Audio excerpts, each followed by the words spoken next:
Friends, मुझे कुछ इस तरीके के कमेंट्स मिले हैं, इसलिए सोचा इस टॉपिक पर ही वीडियो बना देते हैं। चलिए वीडियो शुरू करते हैं। बहुत लोग कहते हैं कि अगर फ्लुएंट इंग्लिश बोलनी है तो हिंदी टू इंग्लिश ट्रांसलेशन करना बंद कर दीजिए। अब देखिए, बहुत लोग, मैनी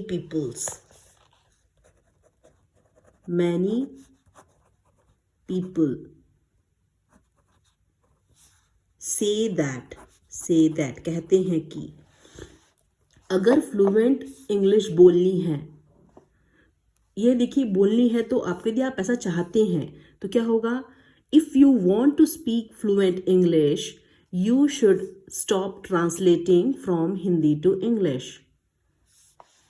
इफ यू वॉन्ट, चाहते हो, यदि if you want to speak fluent English, कर देना चाहिए, शुड आएगा, यू शुड स्टॉप, ये वर्ब है, यू शुड स्टॉप ट्रांसलेटिंग,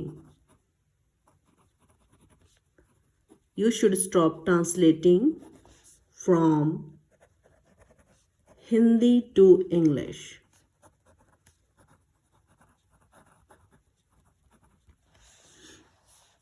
और सीधे इंग्लिश में सोचना शुरू कर दीजिए। सोचने को हम थिंक कहते हैं, शुरू करने को स्टार्ट कहते हैं, and start directly in English, start thinking directly in English, start thinking directly in English। यह बात कुछ हद तक सही है, लेकिन एक सवाल है। फ्रेंड्स देखिए, एकदम ट्रुथ है कि यहाँ पर एक ये बात ठीक है, कहीं पार्शियली ठीक है, लेकिन एक सवाल है कि अगर आपको किसी रोजमर्रा के वाक्य की सही इंग्लिश ही नहीं पता तो आप इंग्लिश में सोचेंगे कैसे, ये मेरा सवाल भी है आपसे। सो यह बात कुछ हद तक सही है, हद तक सही है मतलब पूरी तरह से सही नहीं है, कुछ तरह से अधूरी तरह से सही है, तो हम उसे कहते हैं हद तक सही है, मतलब partially truth. That is partially truth. That's partially मतलब आधी सही है आधी सही नहीं है, ठीक है। That's partially true. लेकिन एक सवाल है, but here is a question. But here is a question. अगर आपको किसी रोजमर्रा के वाक्य की सही इंग्लिश ही नहीं पता, कैसे बोलेंगे, if you don't know the natural English expression for a common daily life situation, तो आप इंग्लिश में कैसे सोचेंगे? How can you think in English if you don't know, यदि आपको पता ही नहीं है, if you don't know the natural English expression, क्या नहीं पता है? Natural English expression for a common daily life situation, daily life situation के लिए, for a common daily life situation, तो आप इंग्लिश में सोचेंगे कैसे? How can you think in English? How can you think in English?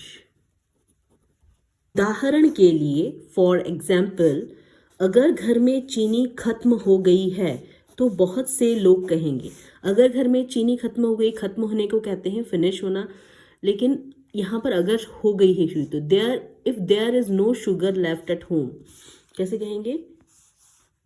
For example, if there is no sugar left मतलब बचना, बची नहीं है, एट होम, बहुत से लोग कहेंगे, या many learners might say, many learners might say, शायद कह सकते हैं might say, my sugar is finished. लेकिन friends, my sugar is finished जो है वो एक ट्रांसलेशन है, लेकिन नेचुरल हम क्या कहते हैं, we have run out of sugar. आपको ये एक्सप्रेशंस याद करने पड़ेंगे, we have run out of sugar, हमारी शुगर खत्म हो चुकी है। इसी तरह अगर आपकी ड्रेस पर कोई दाग लग गया है और आपको पूछना है कि क्या ये दाग दिख रहा है, तो कई लोग कहेंगे। अब देखिए, अगर आपकी ड्रेस पर कोई दाग गिर गया है, इसी तरह सिमिलरली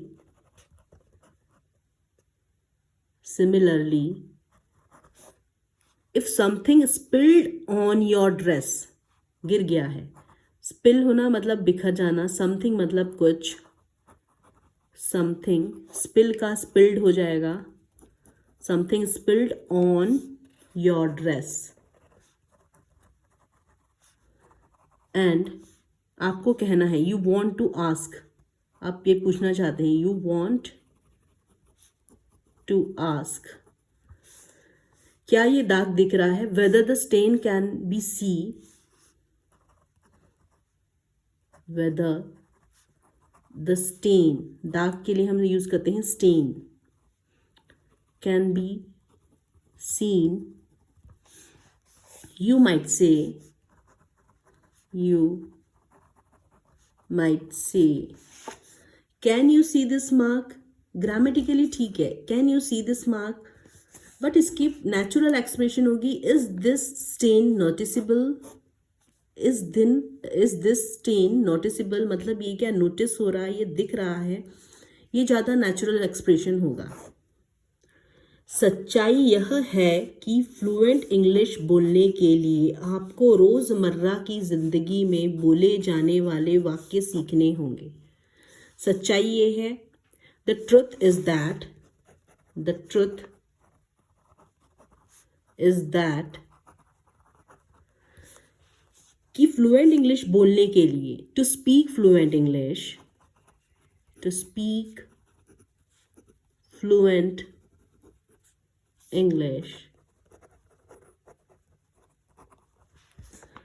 आपको रोजमर्रा की जिंदगी में बोले जाने वाले वाक्य सीखने होंगे। You first need to learn, सीखने होंगे, सीखने को हम लर्न कहते हैं। You first need to learn the sentences and expression, रोजमर्रा की जिंदगी में, ठीक है, the sentences and expressions that people use in everyday life, that sentences and expressions that people use in everyday life, ठीक है। जब आप ऐसे प्रैक्टिकल सेंटेंसेस सीखते हैं और उन्हें अपनी डेली लाइफ में इस्तेमाल करते हैं, तब धीरे धीरे वे आपकी आदत बन जाते हैं। जब आप ऐसे प्रैक्टिकल सेंटेंसेस सीखते हैं, when you learn practical sentences, when you learn practical sentences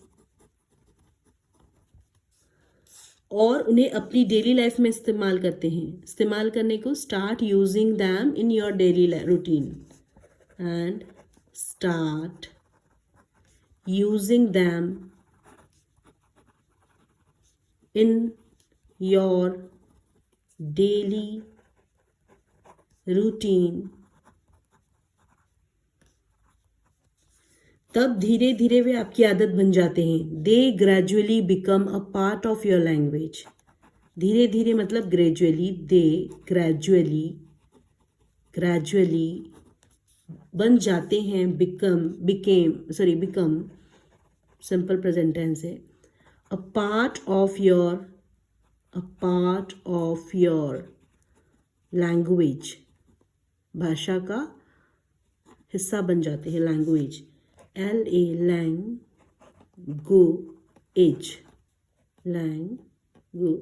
language. फिर आपको हर बार हिंदी से अंग्रेजी में अनुवाद करने की ज़रूरत नहीं पड़ती। इंग्लिश अपने आप आपके दिमाग में आने लगती है। अब देखिए, फिर आपको हर बार हिंदी से इंग्लिश में ट्रांसलेशन करने की ज़रूरत नहीं पड़ती।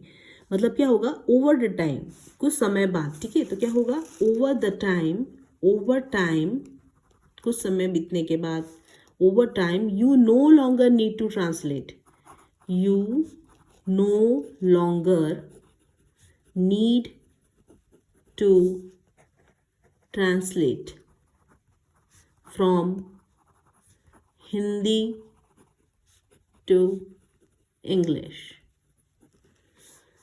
इंग्लिश अपने आप आपके दिमाग में आने लगती है, तो क्या होगा, द राइट इंग्लिश एक्सप्रेशन आने लगती है, begin to come to your mind automatically.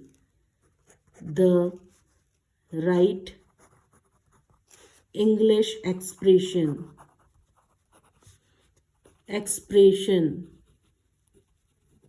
Expressions begin, शुरू हो जाते हैं आपके माइंड में आना, ठीक है। Begin, BEGIN, begin to come to your mind automatically,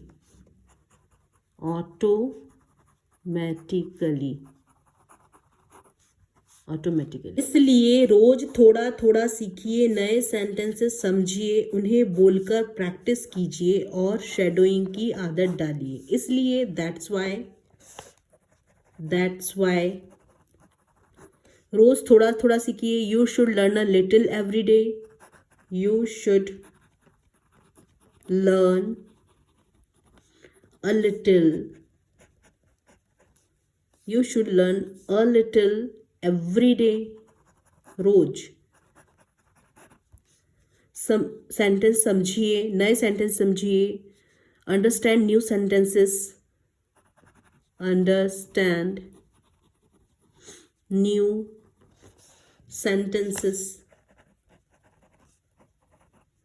practice speaking them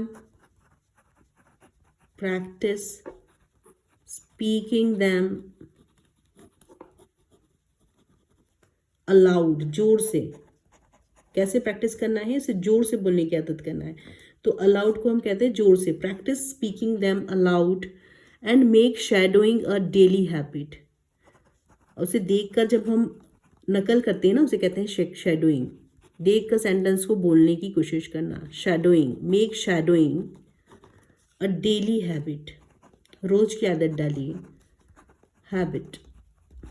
शुरुआत में प्रगति धीमी लगेगी, लेकिन अगर आप लगातार सीखते और बोलते रहेंगे तो एक दिन आप पाएंगे कि आप बिना डरे और बिना रुके अंग्रेजी बोल रहे हैं।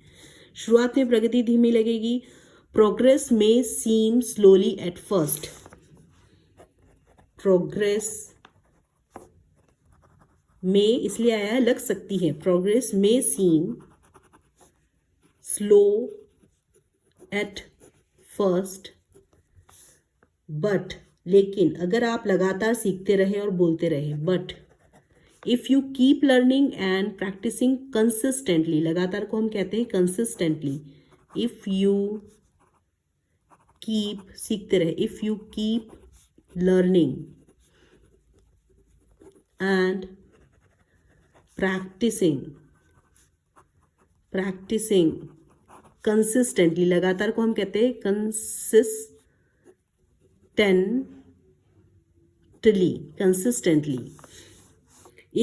एक दिन आप पाएंगे कि आप बिना डरे और बिना रुके अंग्रेजी बोल रहे हैं। One day you will realise that, one day you will realise, आपको ऐसा रियलाइज होगा, अनुभव होगा, REALIZE, realise that you are speaking English confidently, you are speaking English confidently,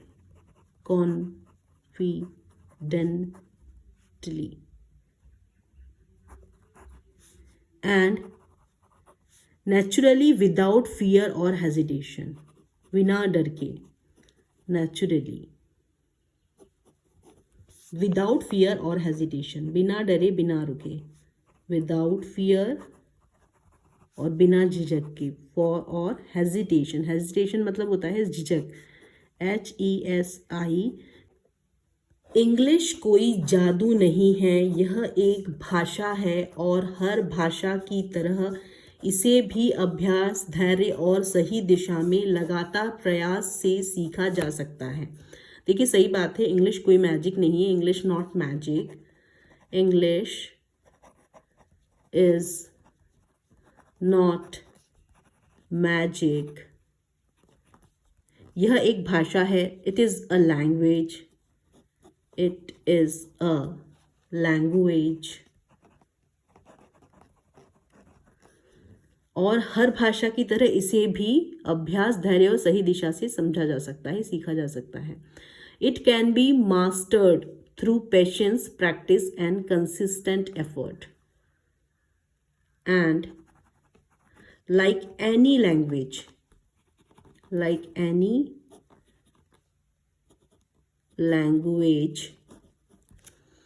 it can be mastered, आप मास्टर्ड हो सकते हैं, it can be mastered through patience, धैर्य, पेशेंस, प्रैक्टिस, प्रयास, एंड कंसिस्टेंट एफर्ट, लगातार प्रयास, consistent effort. So friends, if this video add any value in your English learning journey, please do subscribe my channel and don't forget to hit the bell icon, जिससे कि मुझे आपका प्यार और motivation मिलता रहे और मैं आपके लिए इस तरीके की यूजफुल इंग्लिश कंटेंट्स लाती रहूं और आपकी इंग्लिश लर्निंग जर्नी में एक वैल्यू ऐड करती रहूं। तो please do subscribe my channel. Thanks for watching my videos. Keep learning, keep watching, keep growing.